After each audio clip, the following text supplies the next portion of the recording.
So my neighbor told me about this thing called the gelatin trick, and at first I thought it was just another wellness fad, but she was so enthusiastic about it that I had to give it a try.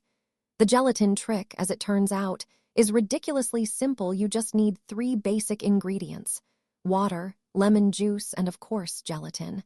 I mean, who doesn't have those things in their kitchen, right? As I started doing the gelatin trick every morning, I noticed that my digestion was improving, and I was waking up without that sluggish feeling. It's like my body was finally getting the support it needed to function smoothly. The gelatin trick is all about creating a gentle, soothing routine that helps your body get back on track. By incorporating the gelatin trick into my daily routine, I felt more balanced and grounded.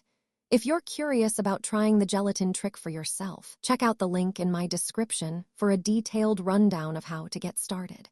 And if you have any questions, be sure to check out the pinned comment below where I've shared some additional tips and resources to help you make the most of the gelatin trick.